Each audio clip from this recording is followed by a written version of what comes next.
Alright, everybody, welcome back to Major Movies and TV, and today we're going to be talking about the new horror movie, Smile. I went to go see it last night with my boy Nico, and I want to talk about it, you know. I'll go into a non-spoiler review first, and then later on in the video I'll do a spoiler review. I'll let you know when I start talking about spoilers. This movie was directed by Parker Finn and stars Sosie Bacon, Jesse T. Usher, Kyle Gallner, Caitlin Stacy, Robin Wiegert, Cal Penn, Judy Reyes, and a couple other actors. So, what's this movie about? This movie is essentially, without spoiling anything, essentially this main character played by Sosie Bacon, her name is Rose Cotter, and she is seeing visions of people that aren't there, and they're smiling at her and messing with her life and making her question reality pretty much, until eventually, it starts threatening to kill her. So that's pretty much the main synopsis of the story without spoiling it. Rose Cotter is a medical therapist, like an emergency therapist, pretty much at a hospital. She works with different patients with different mental disorders, because her mom committed suicide when she was young, and now she wants to help people through mental illness. And essentially this movie is a big metaphor for mental illness. The creature in the movie is essentially depression. And so it's kind of like the way that the director sees mental illness and how it's treated by people, and how different people react to it and stuff like that, and how harmful it can really be. I'd say, well, this movie is mainly focused on Sosie Bacon's character, Rose Cotter. Pretty much every other character in the movie is more of a side character. Kyle Gallner's character, Joel, who is Rose's ex-boyfriend / husband, not really sure on that, but he's the second most involved character throughout the movie. And then her new boyfriend, played by Jesse T. Usher, his name is Trevor, he is involved with the movie a good amount, but other than that, they're still side characters. I wouldn't call them main characters. This movie is really focused on Rose Cotter, and Sosie Bacon does a very good job playing the character. She's able to really portray someone who's going through this and feels like their whole life is like falling apart around them. Because that's essentially what's happening. She's extremely anxious throughout the movie. People don't believe her, and then all that stuff happens, and eventually she has to face off against this thing alone. So yeah, that's it's a very lonely character. No one understands what she's going through, and Sosie Bacon does a very good job portraying that, and she does carry the movie very well.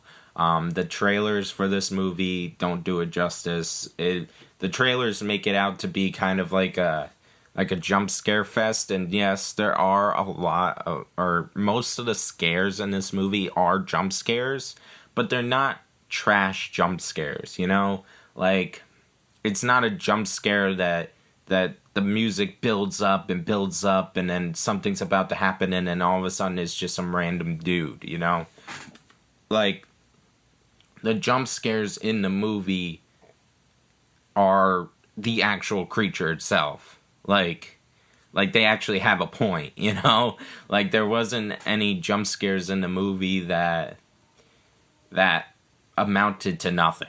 All of the jump scares were actually something there, you know?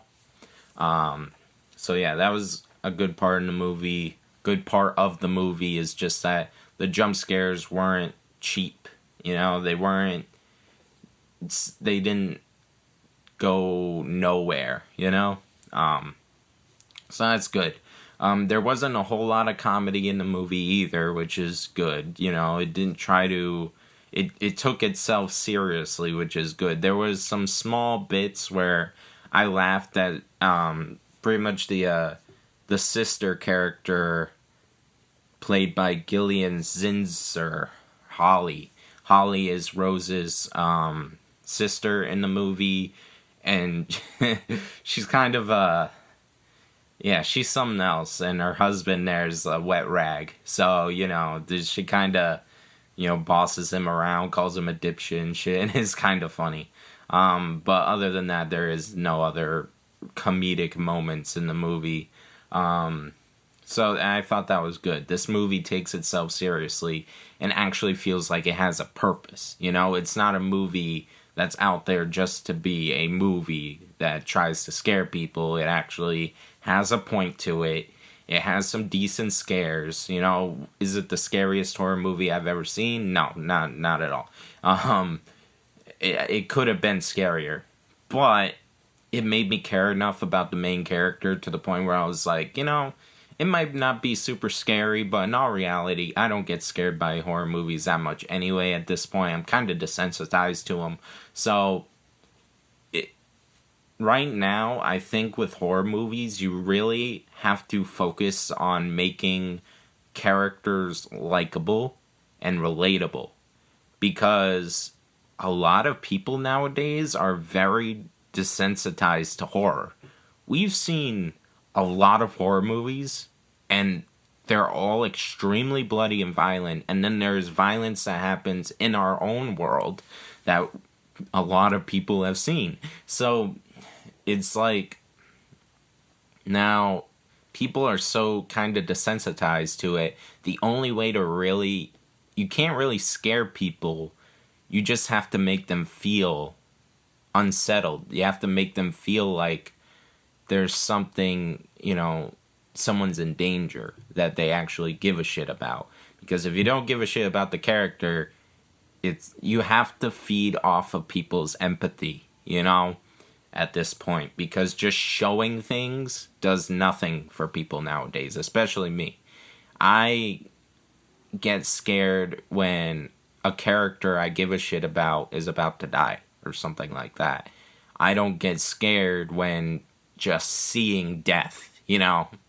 So that's kind of my point, and this movie actually tries to make the character relatable, and actually tries to make her, you know, empathetic, which is good. I really enjoyed that, and I think that's a good way to go about horror movies nowadays. You can't just show things, you have to make the audience feel something. The direction for this movie, while not insane, is not bad either. I've seen better directed movies, but I've also seen way worse. So, you know, it gets the job done. And that's pretty much the most I can say about the direction. I'm not a direction enthusiast, so I don't know specific things about it, but just watching it, I'm like, this is solid. You know, the direction is solid. And the writing, the characters didn't do anything stupid. You know, there wasn't anything where I was like, oh, why'd they do that? What is happening? Like, come on. Like, no, there wasn't any horrid dialogue. There wasn't any dialogue that made me, like, be like, really? You just had to say that? Like, nah, the writing is good and solid. The acting from all the actors is good, but the movie is mainly carried by Sosie Bacon.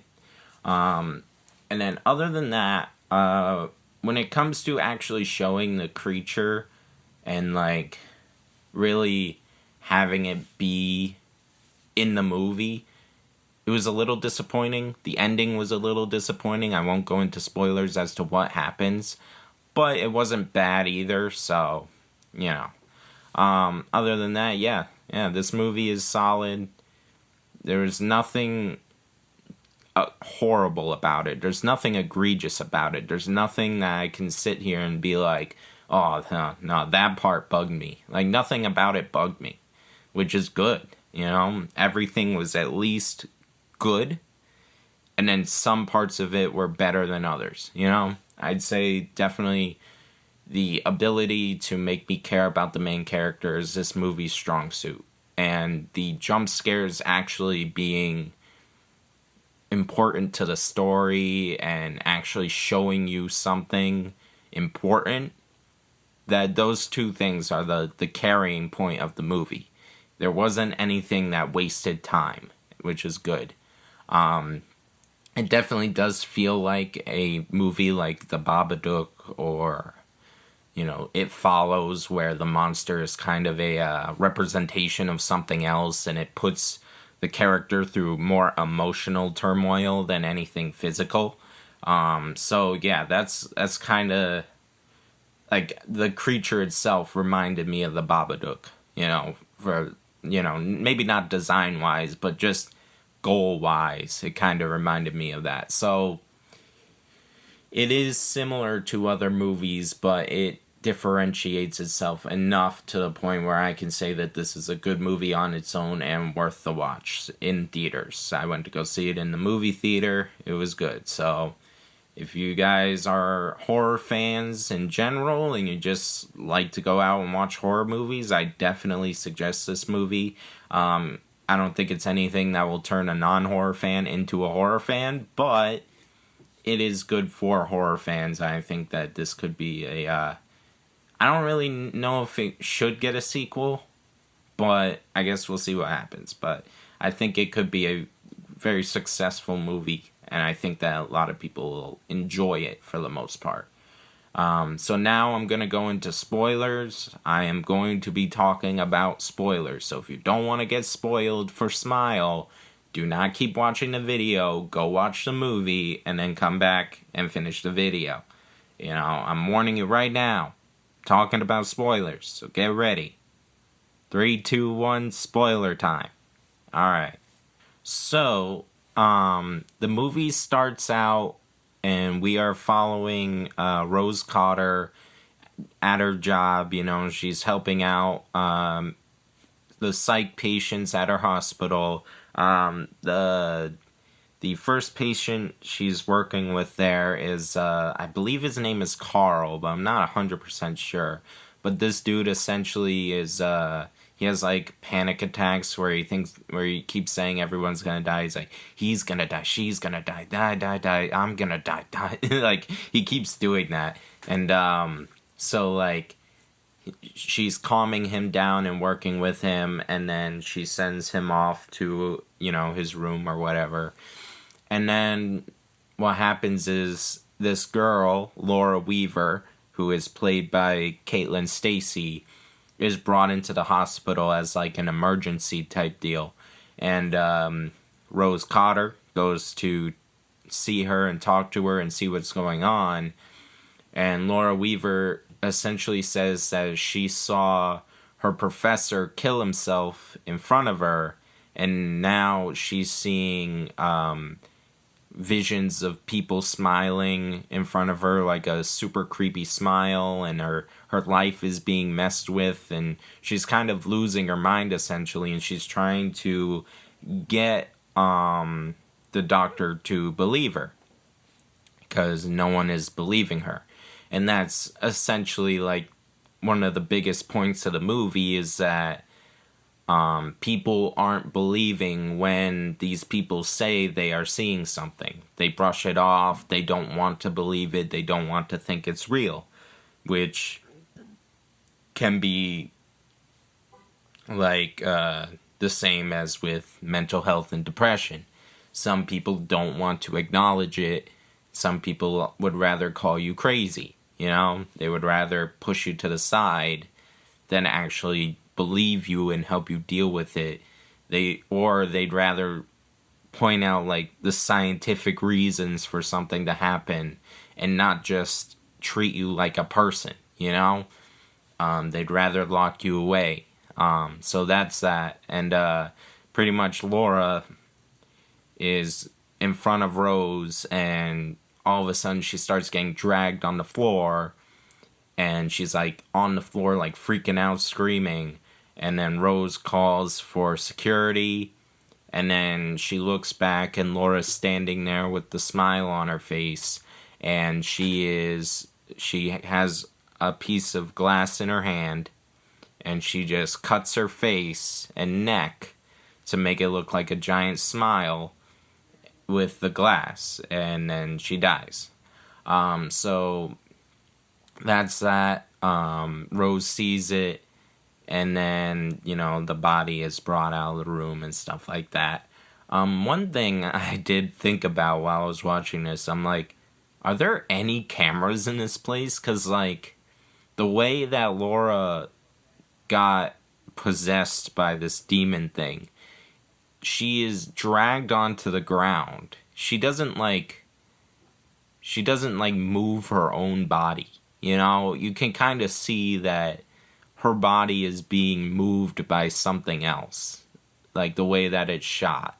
And you can see that she's like choking on something, like something is entering her body, even though if you can't see the thing, you can see that something not normal is happening. So later on in the movie, they show that they had audio recordings of what happened, but there were no camera recordings. Like, there were no cameras in this place. Like, that part was kind of weird to me. But that was one of the few little nitpicky plot holes that I saw within the movie. And there's one more that I kind of noticed that, So, now, at this point, Rose Cotter is still trying to work. She works like 80 hours a week. She's very into her job. But now she's starting to see things.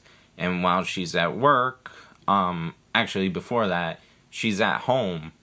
And she starts seeing things at home. There was one point where I don't know if I'm trying to remember which came first. I think the hospital part came first, actually, where she's walking past Carl's room, and she sees Carl sitting there smiling, and then she sees him get up and start yelling, "You're gonna die! You're gonna die! You're gonna die!" And then it just keeps going like that, and he's screaming at her and walking out of the room at her. And then she calls for security, but then it cuts back, and it shows Carl's just sleeping in his bed. He's not even awake. And then security tackles him because they think he's a threat, and he's literally just freaking out like, "No, I didn't do anything,"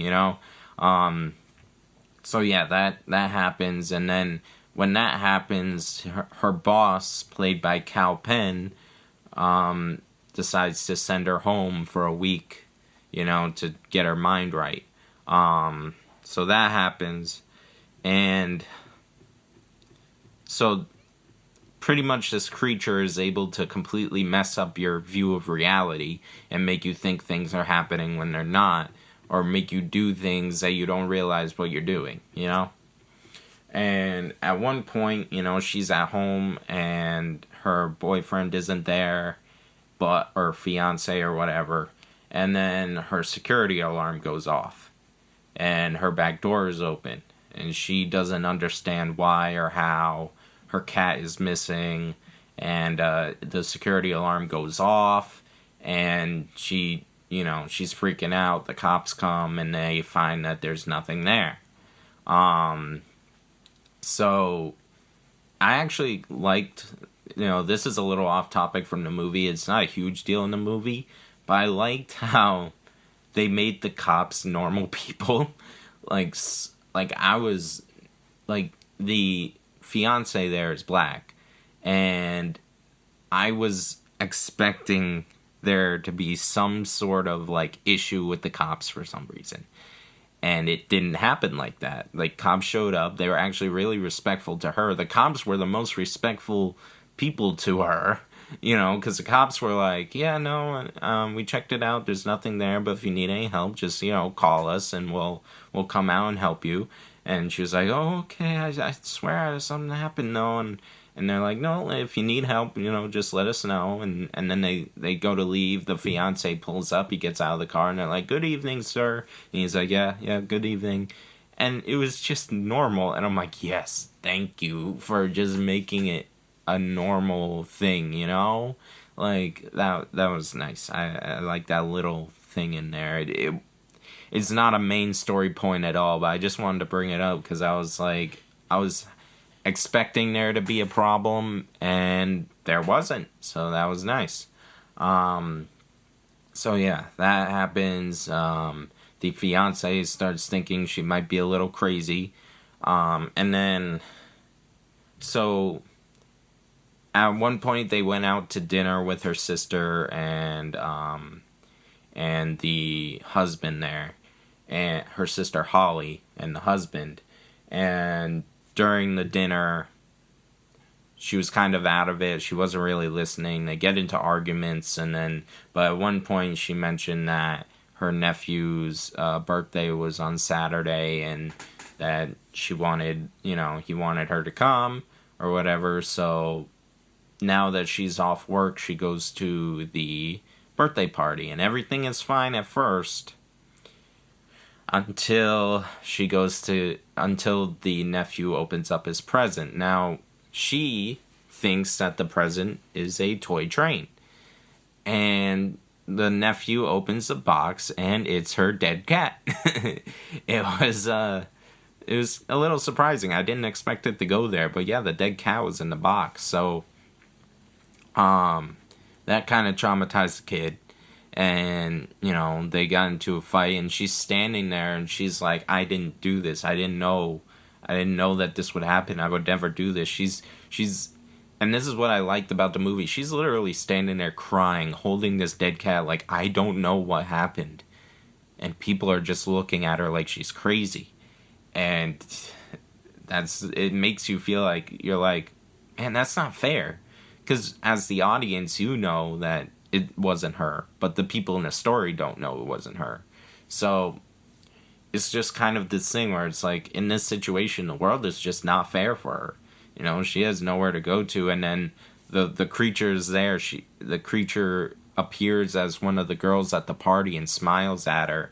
And this is one of those jump scares where the creature like teleports at her, and then she falls back into a glass table and breaks it and gets her arms all cut up. So she ends up going to the hospital, and, now she's being seen by her therapist and all that. The therapist thinks that she's just going through some trauma because her mom killed herself, and she doesn't really, stop, the issue. So what Rose does is she goes to her old boyfriend, Joel, because her new boyfriend is kind of just not believing her and everything else. And so she goes to him, and she gets evidence of the other incidents that happened, because Laura saw her professor kill himself, and and then she visits the professor's wife, and she says that he saw someone kill themselves. And it's just this chain of people seeing another person kill themselves. So, Joel looks up the police reports because he's a cop, and he finds the connection to all of them. They all watched the last person kill themselves, and then they killed themselves. So she kind of figures out that, oh God, I'm gonna kill myself. Like the demon's gonna make me kill myself. So that happens, and she gets the evidence, there's video evidence showing someone kill themselves, there's photo evidence and everything like that. And she tries to explain this to people. She tries to explain it to her fiance, to her sister, and no one wants to hear it. That, something crazy could be happening. Her and her sister get into a fight because apparently her sister left her when she was 10 to live with her mom, who killed herself and was very depressed. So They get into a fight about that, and pretty much the sister disowns her, and then you don't see her for the rest of the movie. But that is the scene where after they're done fighting, she walks out of the house. It was in the trailer. She walks out of the house, and then she goes up to the window, and her head, like, swings at the window. Honestly, though, I didn't like that jump scare too much, because it kind of felt off from the other ones. Like, I get it that this creature can make you see visions, but I don't know, that one felt a little weird. That one didn't feel as realistic.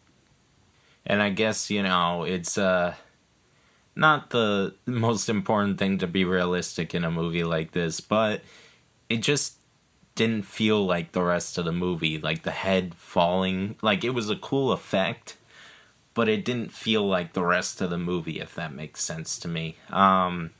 So yeah, that's just my opinion on it, though. Obviously, it's not anything crazy to, get worked up over. It wasn't bad. It just, to me, didn't feel like it fit with the rest of the movie. It felt like that was the point where they really wanted to make it, like a meme, kind of. They really wanted to push it out there, so they put that scare in to really get people talking about the movie, which makes sense, I get it. But that one didn't feel as authentic to the movie as the others. But then at that point, so she tries to go visit the one guy who managed to survive within the chain of suicides that have happened with this thing.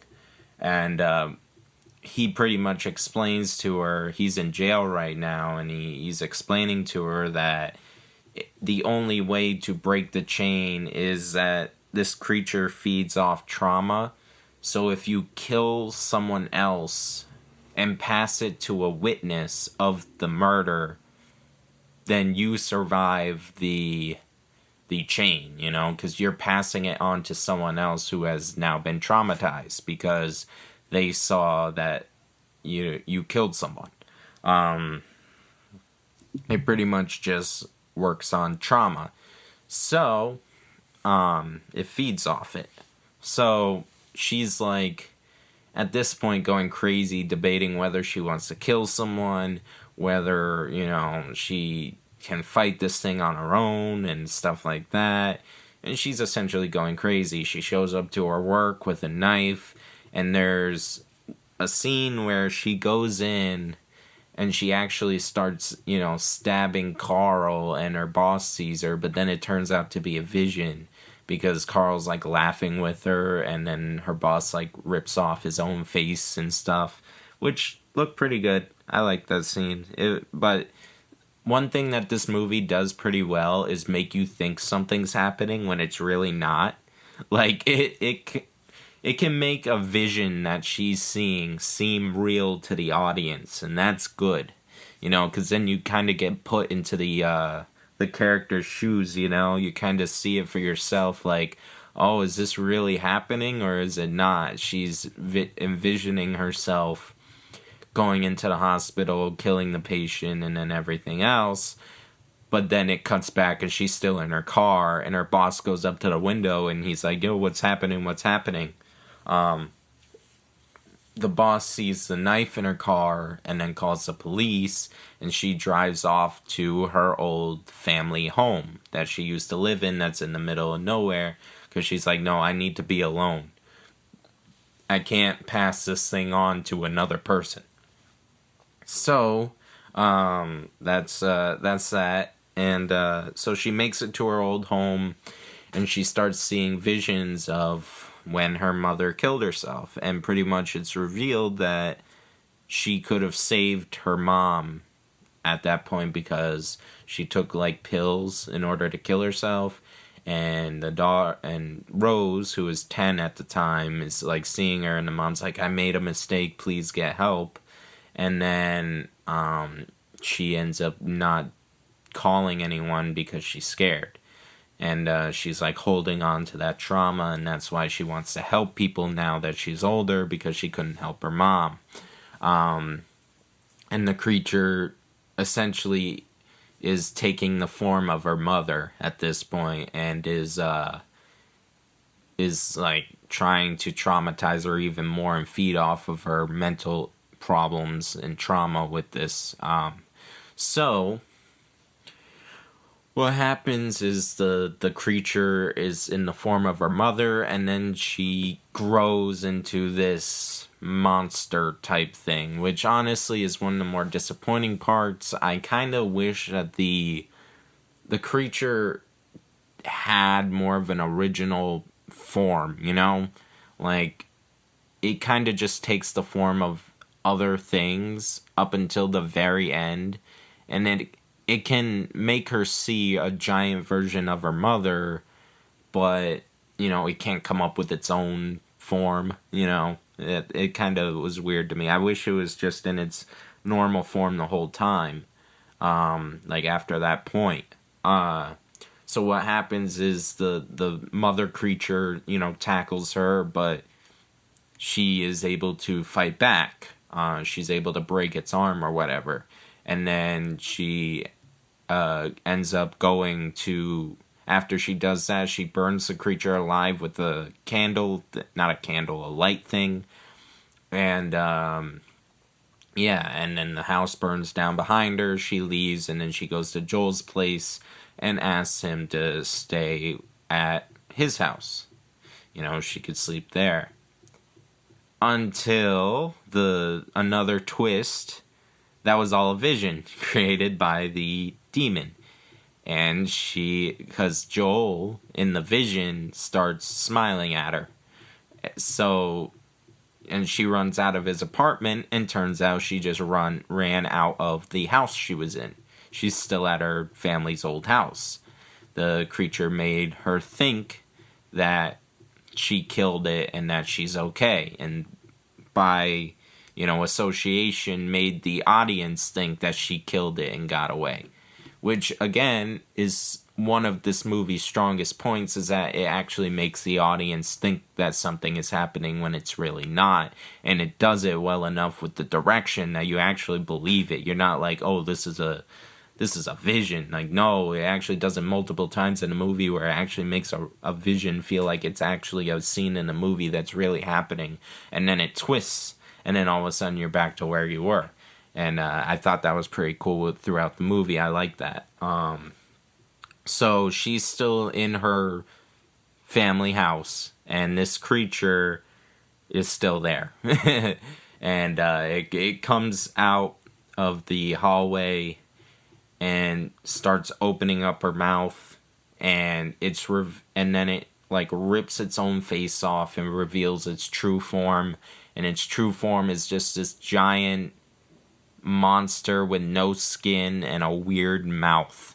It's like a mouth with multiple mouths in it for some reason. The creature design was okay, but I felt like it could have been something better. You know, it worked.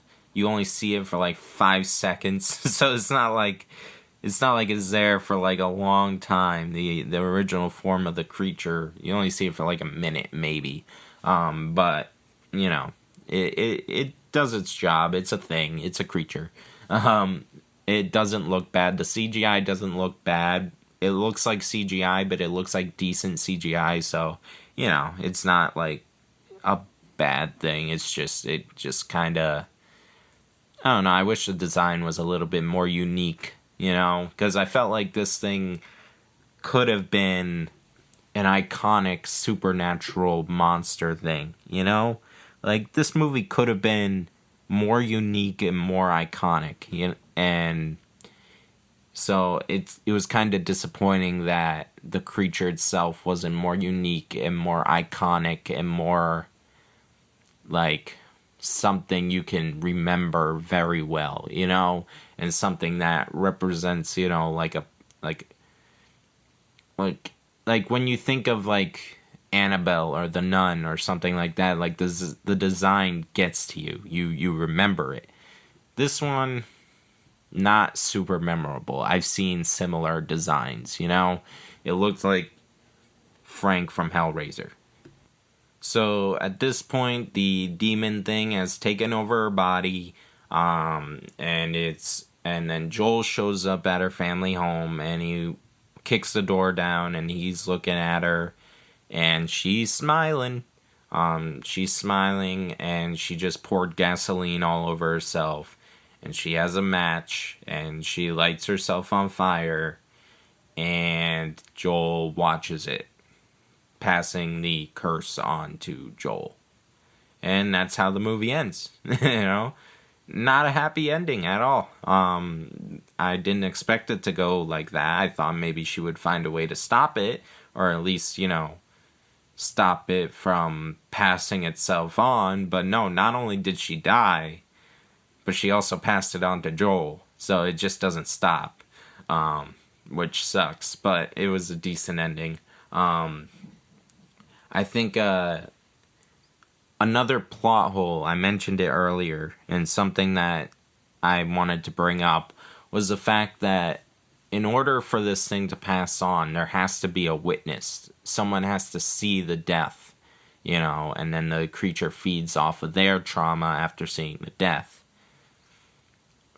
There are a couple things that could have stopped this from happening. First one is, Rose could have just accepted the fact that she was dead, no matter what she did, and she could have killed herself with no witnesses.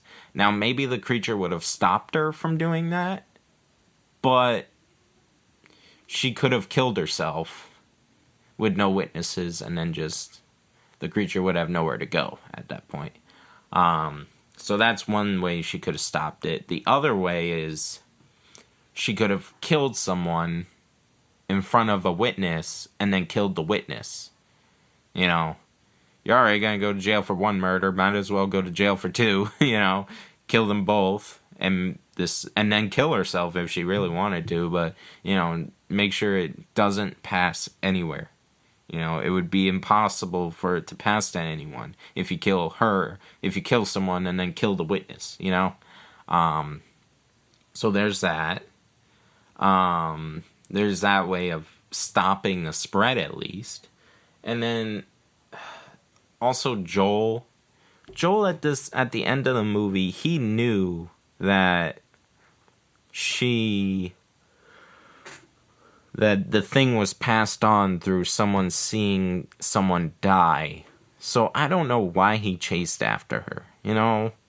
At that point, you kind of gotta be like, all right, well, if she dies, I die. So, if I see this thing, I'm gonna die. So, I don't know. That part felt a little forced to me, he really shouldn't have been there, but it is what it is. Movie's got a movie. But yeah, so that was just what I was thinking of, or she could have, got herself checked into solitary confinement or something, there are other ways to stop this thing, realistically. And if people actually believed her that it was a real thing, which she had, video evidence, photo evidence, and, evidence that something is wrong, even if you don't think it's a spirit or demon, you can kind of assume, all right, maybe this is, some weird disease or something, maybe we shouldn't be watching her. You kind of just, I don't know, people are stupid, and, it felt kind of annoying that no one was believing her at all other than Joel. And even then, he didn't really believe her. He just knew something was wrong. So, I don't know. But either way, it was a solid movie. I enjoyed it. I would highly suggest going to see the movie if you haven't already. And yeah, so, go watch it in theaters. Go watch Smile. It's better, way better than expected. Way better than I thought it would be. But alright, so that was my review. Let me know your thoughts down in the comments below, and have a good day.